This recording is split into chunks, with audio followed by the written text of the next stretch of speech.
हाँ, इसमें मुझे एक बहुत ही इंटरेस्टिंग सा किस्सा याद आ रहा है कि जाते हैं मार्केट में सुबह धक्के खाते हैं, गाली खाते थे क्लाइंट होगी। वो एक नॉर्मल क्या हम कभी नाम सुन के जानते हैं? हाँ, now if I tell you what is create, लेकिन उसके इसके नहीं लिए होगा। कहीं ना कहीं थोड़ा सा टेक्नीशियंस का प्रमोशन होना जरूरी है। एक्टर को प्रेजेंट रहना मेंटली भी उसके उधर, भले उसका बड़ा सीन हो ना हो, हाँ हाँ। He has to be presented.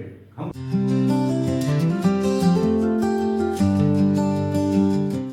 नमस्कार दोस्तों, मैं विराट धुलिया स्वागत करता हूं आपका हमारे पॉडकास्ट इंडियन कथाकार पे। मेरे साथ हैं तपन पटनी जो कि एक फिल्म क्रिटिक और असिस्टेंट डायरेक्टर हैं, और मैं हूं एक इंडिपेंडेंट फिल्म मेकर। इस बात पे मुझे याद आया, यार तुम इतना लिखते रहते हो फिल्मों के रिव्यूज के बारे में और इतनी बातें करते हो सिनेमा के बारे में, कभी इस बारे में तुमने बात नहीं की कि मतलब जो हम राइटर डायरेक्टर और बाकी सब टेक्नीशियंस हैं, डीओपी एडिटर म्यूजिक वाले कॉस्ट्यूम मेकअप वाले, इन सबको इतना कम पेमेंट मिलता है और एक्टर को इतना इतना पेमेंट मिल जाता है, कभी तुमने इसमें कुछ बोला नहीं? मतलब क्या है, ऐसे होता है क्या? क्यों होता है ऐसा? ये होता है, ये फैक्ट। मुगले आजम देखिए, उसमें एक आदमी है आर.डी. माथुर, नाम सुना है? R.D. गूगल करना, वो कौन? गाना देखा है, प्यार किया तो डरना क्या? आईने हैं, हजारों आईने, सब में मधुबाला दिख रही है। Iconic classic song. K Asif, you know who shot this? R.D. Mathur, the cinematographer of Mughale Azam. But why still is underpaid? आप क्यों कहते लिखने मुगले आजम, या अभी क्यों देखते हो? Why do believe the classic? कि आसिफ ने क्या बनाया है, मधुबाला ने क्या काम किया, दिलीप साहब ने कमाल काम किया। Did anyone appreciate R.D. Mathur ने क्या काम किया? कभी सुना आपने? That is the reason. Second thing, मैं भी टेक्नीशियन हूँ, एडी मैं भी हूँ, तो आई कैन अंडरस्टैंड। कोई फिल्म शूट हो रही है, प्री प्लान डेट्स होती हैं, स्टूडियोज बुक्ड होते हैं, पर डे रेंट जा रहा है 15 लाख 20 लाख 50 लाख का खर्चा है एक दिन का, normal cost of any film. As an AD मैं सुबह आता हूँ और बीमार पड़ जाता हूँ, या बुखार आ गया, अरे यार आज काम नहीं करना। What I will say to the director, किस तरह जो भी है पर डे काट लीजिए, या फिर आज मुझसे होगा नहीं, आप किसी और को हायर कर लीजिए, मतलब किसी और को देखने को बोल दूंगा, भाई तू कष्ट तू संभाले, आज मैं बहुत बीमार हो गया हूँ, we can adjust. Now on the same day if actors are arrive, then the whole shoot is wasted. पूरा उस दिन का रेंट का पैसा। और एक्टर भी इंसान है, हम भी इंसान हैं। हमारे घर में कोई तकलीफें हैं, हम शायद रेंट नहीं भर पाए हैं, हमारी लाइफ में और प्रॉब्लम्स चल रहे हैं, बीवी से परेशान है, झगड़ा करके आए, बच्चों से परेशान है। एज एन एडी मुझे सिर्फ कैमरा देखना है, एक्टर को एक्ट करना है। अगर यही सब चीजें एक्टर अपनी बैक ऑफ द माइंड लेकर आए, पर्सनल लाइफ, उसको कॉमेडी सीन करना है तो उसको करना पड़ेगा। हाँ, इसमें मुझे एक बहुत ही इंटरेस्टिंग सा किस्सा याद आ रहा है कि शम्मी कपूर साहब की फिल्म आई थी ब्रह्मचारी। बहुत ही फेमस फिल्म है और कॉमेडी फिल्म है, बच्चों के साथ पूरी ऐसी कहानी है उसकी, और पूरी फिल्म का ट्रीटमेंट कॉमेडी में चल रहा है, मतलब उसमें कॉमिक सीन्स है, ये सब है। उस फिल्म की शूटिंग के दौरान शम्मी कपूर साहब faced a personal tragedy.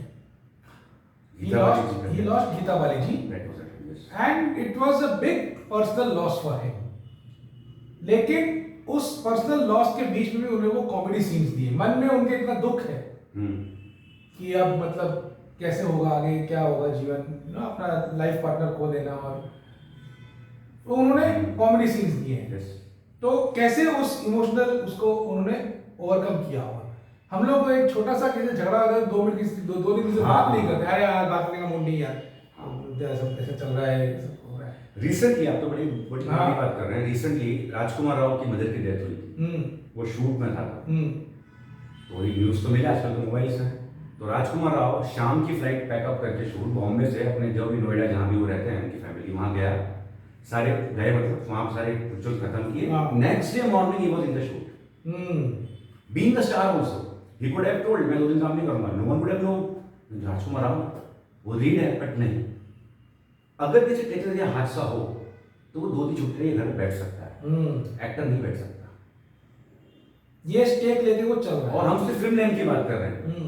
Have you, मैं तो I was a banker for many years, so I know, हम लोग सेल्स में, मैंने सेल्स ऑपरेशन दोनों किया है। ऑपरेशन वाले हमेशा ये बेचारे बोलते हैं कि आप तो मतलब पगार लेते हैं इतनी, आपको इंसेंटिव्स आते हैं, हमें तो कुछ नहीं मिलता है, हम तो कुछ छाप रहे हैं, बैठे बैठे अकाउंट ही लिख रहे हैं, आपका एंट्री कर रहे हैं, हमें कुछ मिल नहीं रहा है। हमारे वर्किंग और ज्यादा है, पर आप फेस नहीं हो। हम जाते हैं मार्केट में, सुबह धक्के खाते हैं, गाली खाते थे क्लाइंटों की, गलती कोई और भी करे, गालियां भी खाएंगे। धूप में रखते थे, बारिश में रखते थे, 15-15 घंटे काम करते थे, संडे को भी जाते थे क्लाइंटों से मिलने, तब जाके हम धंधा लेके आते थे बैंक के लिए या किसी कॉर्पोरेट के लिए। So we are the face, so we will demand more. Same actor is the face, we are not the face. और इसमें एक ये भी है ना कि उसी एक्टर के फेस के दम पे लोग भी सिनेमा देखने जा रहे हैं, ऑडियंस भी। हम भी यही कहते हैं ना, हम लोग भी कई बार इंडस्ट्री में हैं, फिर भी हम लोग कह देते हैं कि अच्छा वो वाली फिल्म, वहाँ कौन एक्टर है उसमें, अच्छा इसने एक्टिंग की। हम लोग मतलब वो एक नॉर्मल, हम लोग नाम सुन के जानते हैं। हाँ। Now if I tell you what is the similarity between आमिर's first film Qayamat Se Qayamat Tak, Aks, Kabhi Khushi Kabhi Gham and Jodhaa Akbar, common factor क्या है सब में? इसमें क्या है, मतलब कोई क्या कॉमन है? The cinematographer Kiran Deohans, same cinematographer, Aks उसने शूट की है, जोधा अकबर भी उसकी है, कयामत से कयामत तक भी उसकी। वाह, range. Now the day would arrive, अगर ऐसा कभी होता है, ऑडियंस को इसमें मैच्योर होना जरूरी है। पोस्टर में आप नाम देखते हो किसी एक्टर का, तो आप नाम देखो टेक्नीशियन का। अरे भाई ये है, तू जाऊंगा देखने, which I do actually personally. If it is film shot Anil Mehta, Vinod Pradhan, Ravi K Chandran, तो hello Ravi go the film वाली कितनी खराब है, तो मुझे फिल्म देखनी है, उनके फ्रेम्स देखनी है। ये म्यूजिक ए आर रहमान का है, आई विल गो। ये अगर ऑडियंस थोड़ा मेच्योर हो जाए कि वो टेक्नीशियन को देखने के लिए फिल्म देखने जाए जिस दिन, उसका काम समझने के, उसके काम की क्वालिटी के लिए। लेकिन इसके लिए कहीं ना कहीं थोड़ा सा टेक्नीशियंस का प्रमोशन होना जरूरी है। उसमें भी ऑडियंस जिम्मेदार है, उसको इंटरेस्ट भी है इन चीजों में। बिल्कुल है, क्यों नहीं है। बहुत से, अब आप चीजें प्रेजेंट नहीं करोगे तो कैसे होगा? तो होना चाहिए। पॉडकास्ट हमेशा अपने एक्टरों के सुने, उनके पॉडकास्ट सुनो, उनकी क्या तकलीफें हैं। बिल्कुल। कैसे वो एफटीआई ग्रेजुएट होंगे नहीं होंगे, बाहर से आए, उनको सिनेमा सीखा होगा, और पता है प्रॉब्लम जो आज समझते हैं फिल्म मेकर हैं, इसलिए technology changes very fast here. इसमें मैं एक चीज शेयर करना चाहता हूँ। एक्चुअली एक ऐसा पॉडकास्ट है, ओह वाह, I don't know. Yes, actually एक ऐसा पॉडकास्ट है, मेरी कहानी मेरी जुबानी। अच्छा, ओके।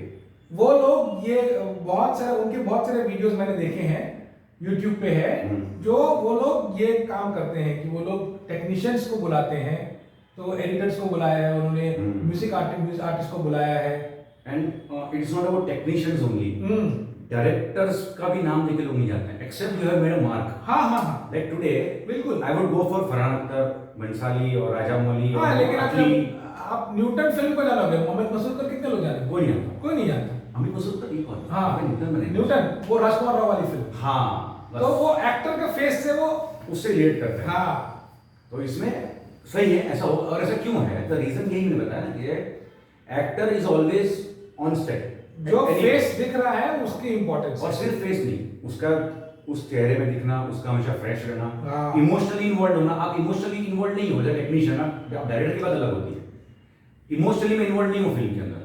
मेरा काम क्या मैं कर रहा हूँ। हाँ। मुझे कहा गया आपको संभालने का कॉस्ट्यूम में संभाल रहा हूँ, अंदर क्या चल रहा है शूट में। कई बार तो फिल्म मैंने खुद नहीं लिखी है, जिसे खुद में एडी हूँ, ठीक है, वो अपना काम करेगा, अपना काम कर रहा हूँ। मेरा काम क्या है, सीन शुरू होने से पहले कॉस्ट्यूम वहां तक पहुंचने जो कहा गया है, उसके बाद कॉस्ट्यूम दिए, फ्रेम से आउट, मैं अपना काम कर रहा हूँ बाहर बैठ के, मैं चाय पी रहा हूँ, कुछ भी कर रहा हूँ, बट एक्टर को प्रेजेंट रहना मेंटली भी उसके उधर, भले उसका बड़ा सीन हो ना हो, ही हैज टू प्रेजेंटेड। हम 12 घंटे शूट कैरेक्टर का वो लुक, वो फील और वो इंटरनल सब मेंटेन कर, उससे बाहर नहीं आ सकता, हम आ सकते हैं। So that's why they are paid more. They deserve to be paid more because they are involved in their emotional energy, physical energy, and everything. That's why actors have more budgets. इसलिए होता है, ये reason ये है। और एक और चीज है ना कि जब अगर कोई फिल्म जैसे फ्लॉप भी होती है तो एक्टर के स्टारडम पे इफेक्ट पड़ता है। हाँ, हमको नहीं फर्क पड़ेगा, जो टेक्नीशियन है वो काम मिल जाएगा। मैं कहूँ कि डायरेक्टर पे फर्क पड़ सकता है कि तुम्हारी फिल्म नहीं चली है, डायरेक्टर पे फर्क पड़ सकता है, डायरेक्टर पे इतना नहीं भी पड़ता है कई बार। हाँ, लेकिन फिर भी एक हो सकता है कि ऐसे तुम तो उसके राइटर थे, अच्छा। लेकिन मतलब बात यह है कि सबसे ज्यादा फर्क जो है वो एक्टर की इमेज पे पड़ता है कि अच्छा तुम्हारी तो आजकल फिल्में चल नहीं रही है, हाँ, तो तुम्हारा मार्केट रेडी हो जाएगा। लेकिन हमारा रेट उल्टा बढ़ेगा कि हमने काम किया है, हाँ, हमारे सीवी में ऐड हुई फिल्म, यस, अच्छी है बुरी है किसको नहीं पड़ी है, नहीं, तुमने काम किया है, बड़ी फिल्म, मतलब हाँ तुम्हारे इतना रेट हो सकता है। Accountability, that is the thing, they are accountable. Like in sales job we were the face of the bank. अगर हम धंधा ही नहीं करेंगे बैंक में तो तुम क्या करोगे?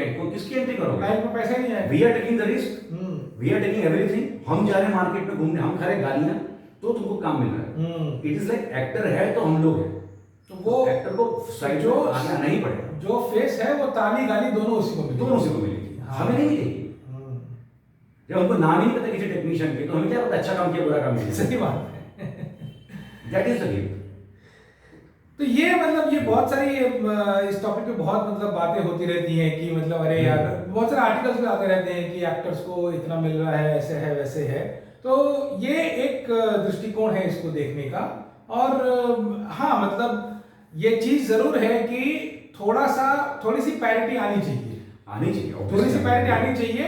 और कहीं कहीं पे है भी ऐसा कि कुछ लोग जो अंडरपेड हैं उनको भी उतना मिलना चाहिए। एक्टर को तो आप जो देना है, हमें उससे प्रॉब्लम नहीं है, लेकिन वो अलग बात है, होना चाहिए। बहुत सारी फिल्मों में मैंने ये भी एक देखा है होते हुए कि एक्टर को देने के लिए दूसरों को नहीं देते हैं कि भाई हमने तो सारा पैसा एक्टर को दे दिया, तुम्हारे लिए पैसे, तुम फ्री में काम करो। ये चीज भी गलत है, ये गलत है, ये नहीं होना चाहिए। आप बचाओ तुम ले लो, आप हाँ आप एक्टर को दो जो, लेकिन आप बजट भी फिर ऐसा रखो ना कि आपको बाकी टेक्नीशियन को नहीं देना है। हाँ जो उनका जो भी वो अपने ऊपर जो भी स्टेक लेके आपकी फिल्म को एक चेहरा दे रहे हैं उसके लिए आप पे कर रहे हो, लेकिन जो बिहाइंड द सीन्स टेक्नीशियंस वगैरह भी जो काम कर रहे हैं, भले ही उनके नाम से फिल्म ना चलती हो लेकिन उनके काम से तो फिल्म चल रही है, उनकी उतनी ही मेहनत। हाँ तो ये चीज ऑफ द टॉपिक है how post production people are the real actual heroes of the film. इस पे हम बाद में अलग से बात करेंगे, मैं काम कर चुका तो मुझे पता है एग्जैक्टली। इस पे हम बाद में अलग से बात करेंगे, लेकिन मेरा एक ये कहना है कि हमें इससे प्रॉब्लम नहीं है कि अरे तुम क्यों दे रहे हो एक्टर को,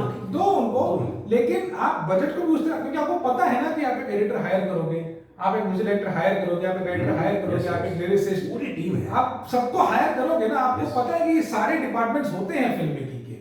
फिर आप बोलोगे कि अरे यार तुम्हारे लिए तो बजट नहीं बचा, तो ये चीज भी गलत है। क्योंकि बहुत सारे ऐसे प्रोड्यूसर सोच लेते हैं कि एक्टर को दे दिया ना, वो हमारा फेस है, वो चला देगा फिल्म, बाकी हमें किसी की सोचने की जरूरत नहीं है। तो वो एक्टर अकेला काम नहीं कर पा रहा है, ऐसी फिल्में चलती भी नहीं। हाँ वो भी है, ऐसी फिल्में नहीं चलेगी। आज कोई फिल्म आती है तो ऑडियंस इतनी मैच्योर होकर समझती है ये को इसको ठीक से दिखाया नहीं है, क्या ठीक लग रहा है, तो काम किसने खराब किया है? वीएफएक्स आर्टिस्ट ने, मेकअप आर्टिस्ट ने, समझ जाती है। हाँ बिल्कुल बिल्कुल। अब तो सीधा ट्रॉली स्टार्ट होता है, तो ऑडियंस मैच्योर हो गई है, हो धीरे धीरे वो जैसे चीजें बाहर आएंगी तो होंगी। तो they should be paid on a very good level, because they are doing the same hard work. जो उनका कमेंसुरेट काम है उसके हिसाब से। एक्टर को करोड़ों करोड़ मिल रहे हैं, इसका रीजन है कि वो रिस्क लेकर वो है, वो अलग है मुद्दा, मैं एग्री करता हूँ उस चीज से, वो चीज मैं मानता हूँ। तो दोस्तों इसी कंक्लूडिंग थॉट के साथ हम आज का वीडियो यहीं समाप्त करते हैं। हम और भी टॉपिक्स लेके आएंगे आपके पास, हमारे साथ बने रहिए, चैनल को सब्सक्राइब जरूर करें, वीडियो को लाइक और शेयर करें, और जल्द आपसे फिर से मुलाकात होगी। नमस्कार।